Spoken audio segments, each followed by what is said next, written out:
There's basically 4 ways of constructing a solo. I'm talking here about solos in songs that have a form, right? So this would include any kind of American folk music. This would include any kind of pop or rock, including hip hop, anything like that. Jazz, maybe not free jazz, but jazz that has a song that you're playing based off of, right? So this isn't necessarily going to apply to if you're improvising a cadenza with an orchestra, or if you're doing experimental music where there's where no one else is playing and there's no form you're trying to, there's no box you're trying to fit in that way, right? So for all those other genres, though, there's basically 4 ways you can approach constructing a solo.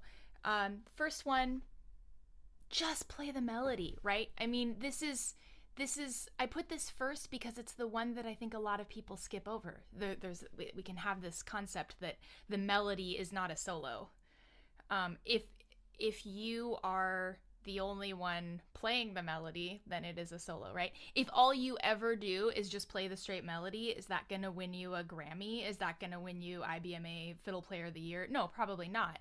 But what will happen is that you're playing the song, right? You're not going to get lost and accidentally play for too long or not long enough. You're not going to accidentally play stuff that doesn't make sense with the chords that everybody else is playing. It's going to work, right? And so this is really legit. I would say also, especially if you're playing a song that has a really beautiful melody, this can sometimes be the most respectful honor. I shouldn't say respectful, but it's a good way of honoring the melody. It's just to play the melody, play it with a lot of feeling, play it, with intention. So there's nothing wrong with just playing the melody. I meant to put on this slide and I forgot, but another kind of variation on this thought is if you are playing rock music, pop music, something where there's a riff. So for an example would be like that song Sunshine of Your Love, right? If you were playing on that song, playing exactly what I just sang would be a completely appropriate thing to do. As a matter of fact, if you were playing something else, you would have to be very, very intentional about what you were playing that would function as a counterpoint that would add to the song, instead of just feeling like you're just playing all over the top of the song and what is going on, right? So the melody is not illegal. Another way to construct a solo is play the melody, but add some ornamentation or make some variations on it, right? This is a strategy that we're going to go into quite a bit next week. And this is actually realistically, when I say that often on especially a slow, pretty song, for example, a great solo is often just pretty much the melody. Often it's this, really, right, where it's pretty much the melody. It's not the literal exact melody that the singer was singing, but it's very close with just some extra things to make it a little more fiddly or a little, maybe a minor variation, where the melody goes up in one place and you go down and then back up, or, you add a few extra notes in a little flourish or something, but for the most part, it's still the melody, right? I say this is great on slow, pretty songs because again, I think it's often the best choice in those situations. That's a matter of taste. You get to decide that for yourself. That's what I often choose to do when I think a song is really slow and beautiful. But this is absolutely something that can apply to more up-tempo songs as well. Another option is completely ignore the melody and make up something completely else that goes with the chords, right? If it doesn't go with the chords, it's going to sound, I was going to say crazy. Sometimes crazy is what we want, right? It's going to sound dissonant. It's going to sound like you're not playing the same song as everyone else, right? This is a much more complicated strategy. It can be a very effective strategy, but there's a lot more thought that has to go into it. This is also often where a lot of music improvisation resources start. So you may have encountered this when you're Googling things or you're checking out books from the library. That's me. You're buying books like some people do. you might have encountered this, like, okay, I want to learn to improvise, and they're like, step one, here's every single scale that you could ever play, learn all of them. Like, what? But I thought I was gonna make up a solo. Like, how do I connect all of this music theory to my creative process, right? We are going to talk about that a lot in this class. That's, I think it was week 5 or something. We will like really start diving into that, but everything that we'll be doing before that will be setting us up to be a little less overwhelmed when we get to that, because I think that is most people's experience is this is overwhelming. This sounds like a lot of work.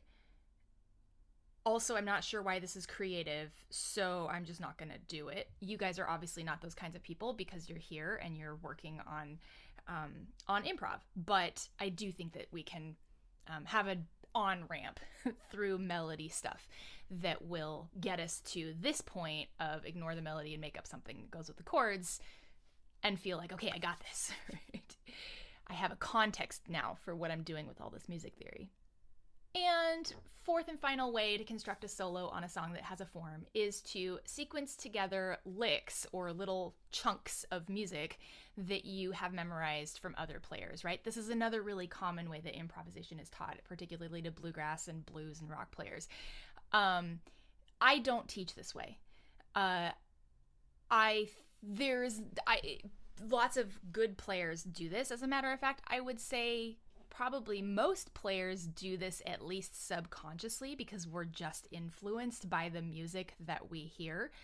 And the more that we've studied a genre, the more our brains are just full of the kinds of things that people play in that genre, and they're going to start coming out of our fingers, whether we've like sat down with a book of, everything Vassar Clements ever played or everything Kenny Baker ever played and memorized them all, and, whether or not we've ever done that.